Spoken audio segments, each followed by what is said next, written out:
नमस्कार। क्या बांसुरी एक कठिन विद्या है? क्या हर वे लोग जो बांसुरी सीखना चाहते हैं सीख सकते हैं? अक्सर देखा जाता है कि बांसुरी की मधुर ध्वनि से मोहित होकर लोग बांसुरी बजाना शुरू तो कर देते हैं, लेकिन बीच में ही छोड़ देते हैं। इसीलिए कि बांसुरी हर वाद्य में सबसे ज़्यादा कठिन वाद्य है इसका सीखना। ये फ्लूट देखने में जितनी सुंदर लगती है और जितनी इसकी सुंदर आवाज़ होती है और जितना ये बनाने में जैसे लगता है कि एक बैम्बू की पाइप लिया और होल कर दिया, बना दिया, तो जितनी इसकी बनावट सरल लगती है उतना इसको बजाना सरल नहीं है भाई, बहुत कठिन है। इसके बाद वायलिन है, सरंगी है, वो भी कठिन है, लेकिन बांसुरी सबसे ज़्यादा कठिन वाद्य है। हारमोनियम तो बहुत आसान होती है, सारे उसमें स्वर लगे हैं, सा रे गा मा पा धा नी सा, सा नी धा प म ग रे सा, सारे उसमें स्वर बजे हैं, शुद्ध बने हैं, कोमल बजे हैं, जहाँ पर अंगुली दबाओ बज जाता है। इसी तरह सब संगीत की विद्या में सबसे आसान, मतलब आसान तो कोई नहीं है, लेकिन वाद्य के मुकाबले गायन ज़्यादा आसान पड़ता है, क्योंकि गायन कुछ नेचुरल है, यानी कि बच्चा जब पैदा होता है तो रोना शुरू कर देता है, लेकिन आप वाद्य बनाइए तो जब तक उसे छेड़ेगी नहीं वो बजेगी ही नहीं। तो किसी व्यक्ति को ज़रा सा भी अगर स्वर का ज्ञान होता है और उससे कोई भी फिल्मी गाना, गज़ल, भजन कुछ भी वो उसे सुना दो और उसे ज़रा सा भी स्वर ज्ञान होता है तो उसे गा लेता है, गुनगुना लेता है, रास्ता चलते लोग गा लेते हैं। लेकिन किसी ऐसे आदमी को अगर फ्लूट दे दो हाथ में कि भाई इसे बजा दो, तो बजाना तो दूर रहा, उसे पकड़ ही नहीं पाएगा, किसी तरह पकड़ भी लिया तो फूक ही नहीं जाएगी इसमें। तो अब चूँकि ये फ्लूट बहुत कठिन बात बजाना है, इसीलिए हमारे यहाँ अक्सर लोग हमसे पूछते हैं कि भाई हम फ्लूट कितने दिन में सीख सकते हैं और हम सीख सकते हैं कि नहीं सीख सकते हैं। तो मैं उनसे यही कहता हूँ कि भाई बांसुरी हर वाद्य से कठिन वाद्य है, और अब कोई भी वाद्य अगर आप 2 साल में बजाना सीखते हैं तो फ्लूट को बजाने में कम से कम 5 साल लगेगा, इतना समय ये खींचती है। तो उनको बताना ज़रूरी होता है ताकि वो बीच में छोड़ न दें सीखना। अब इसमें देखिए गायन है, जैसा कि मैंने बताया कि गायन कोई भी गाना सुन लो, थोड़ा स्वर सही है तो गाना गा लिए, गुनगुना लिए, लेकिन बांसुरी नहीं बजा सकता कोई व्यक्ति इस तरह। तो इसमें बांसुरी की सबसे पहले परेशानी आती है ब्लोइंग की,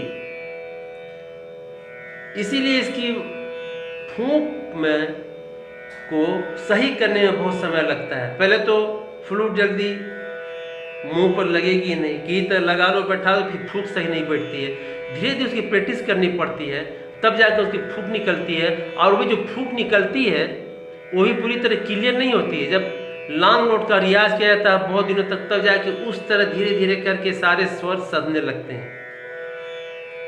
उसके बाद फिर सारे ग म प ध नि सा, सा नी ध प म ग रे सा बजाओ तो उसमें भी दिक्कत आती है। अगर हारमोनियम में पढ़ते सारे ग म प ध नि सा, सा नी ध प म ग रे सा बजा दिया, कोई गायन सीख रहा है तो सारे ग म प ध नि सा, सा नी ध प म ग रे सा आसानी से बोल लेगा हारमोनियम के साथ या बिना हारमोनियम के भी। लेकिन फ्लूट पर कुछ दिक्कत आती है, कहाँ ब्लोइंग तेज लगी, कहाँ कम लग गई। और तीसरी परेशानी से सबसे बड़ी ये है कि इसके कोमल स्वर में, चूंकि इसमें सिर्फ शुद्ध स्वर बने हैं, कोमल स्वर से बनाना पड़ता है अलग से। तो जब हम कोमल स्वर तब निकलता है जब हम, अगर हमें कोमल रे बजाना है तो जब हम सा को 25% खोलेंगे तो कोमल रे बजेगा, जब कोमल ग बजाना है तो रे को 25% खोलेंगे तब कोमल ग बजेगा। इसी तरह ध कोमल बजाना है तो हम प को 25% खोलेंगे तब कोमल ध बजेगा, नी कोमल बजाना है तो हम ध को 25% खोलेंगे तब बजेगा। तो ये 25% एक मोटा मोटा हिसाब है।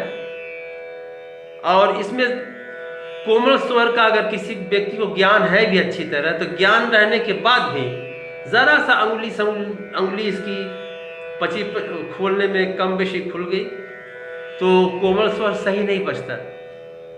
तो मैं सबसे कठिन ब्लोइंग के बाद जो कठिनाई आती है कोमल स्वर के रियाज में आती है। शुद्ध स्वर का रियाज तो लोग कर लेते हैं आसानी से, सरगम भी बजा लेते हैं, अलंकार पलटा सब बजाने लगते हैं, लेकिन जब कोमल स्वर लगाना होता है तो वहाँ बाधा खड़ी हो जाती है, उतनी तेज नहीं चल पाते, बहुत धीरे धीरे इसकी प्रैक्टिस करनी पड़ती है कोमल स्वर की।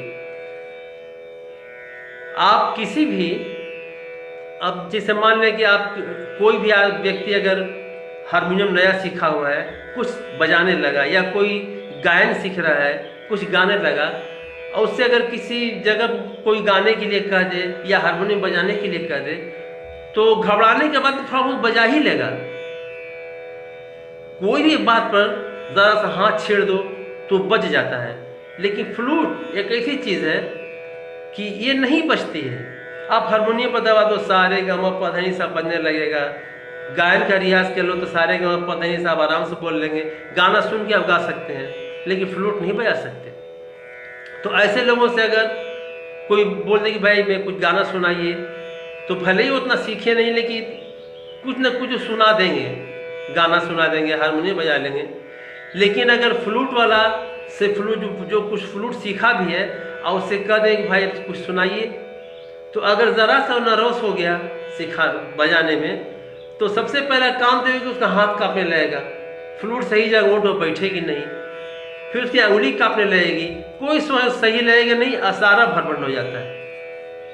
इसलिए कि फ्लूट सीखना बहुत कठिन है। लेकिन अगर आपने ठान लिया कि हमें फ्लूट सीख के रहना है, तो आप निश्चित रूप से फ्लूट सीख सकते हैं। बस इसमें साधना अधिक चाहिए, गंभीरतापूर्वक साधना करनी है, और कम से कम रोज उसमें घंटा 2 घंटा रियाज के लिए देना है। तो अब देखिए, जैसे हमें सा बजाना हुआ तो हम मुंह से बोल दिए सा, अब बांसुरी बजाना हुआ तो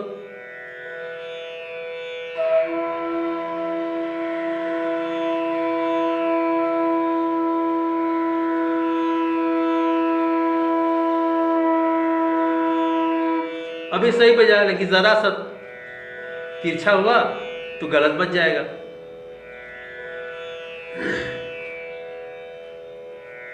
तो बांसुरी सीखने के लिए ये बात अच्छी तरह गांठ बांध लीजिए कि हर बात से कठिन विद्या बांसुरी बजाना है।